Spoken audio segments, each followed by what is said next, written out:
I was walking today, and as I walked, I had bags in my hands, and I saw a bird. I think it was a pigeon or a blackbird or I think it was a magpie actually. Let me be honest, it was a magpie. I was thinking which bird it was, but it came back to me. It was a magpie. And as I looked up on the magpie, they always say you must see two at a time, but I saw one, and the magpie had in its beak a piece of stick.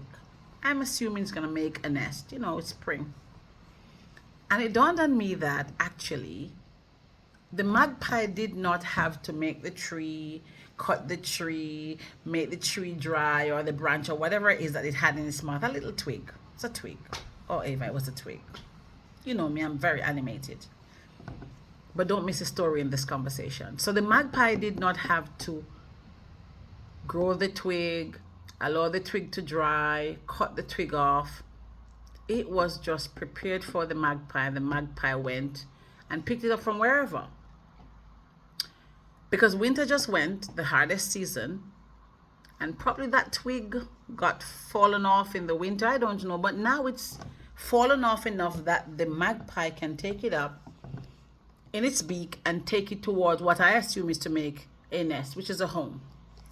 What am I driving at? There are some times in our lives that we are so worried about the things that we want and need, about how we are going to survive, about how we're going to manage, how we're going to make it. And here's the thing, everything you see me put out here, I'm speaking to myself because I have had those moments as well.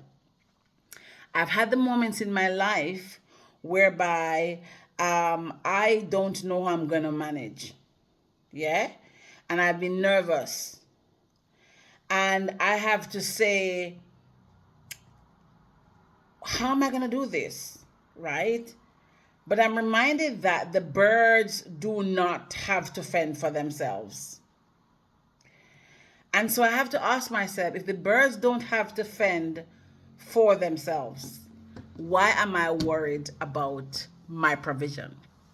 And as somebody who believes in God, believes in the fact that my father is not the king of the oil fields in the Middle East, or my father is not the king of the diamond fields in Africa, South Africa to be specific, or the Congo, but my father is the king of all kings.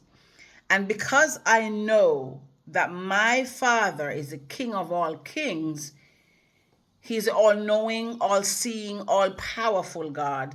Like it says in Matthew 6, verse 26, look at the birds. Today I was looking at the bird and I was reminded, look at the birds.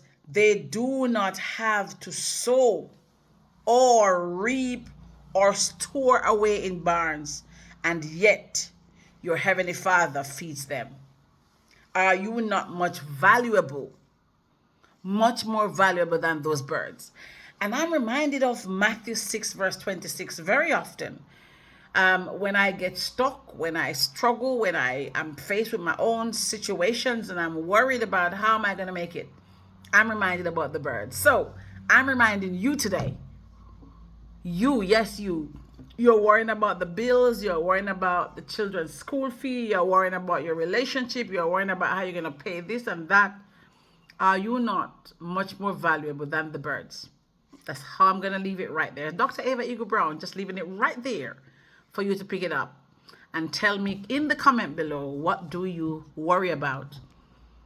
And I dare you to go and read, if you believe in God, to read Matthew 6, verse 26. But if you don't, look back at all the times that you've come through when you thought it was not possible, and take all of the tools you learned and used to survive then, and ask yourself, how did you survive?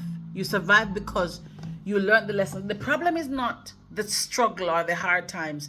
The problem is when you don't learn the lessons of the hard times, to rinse and repeat them going forward. Yeah.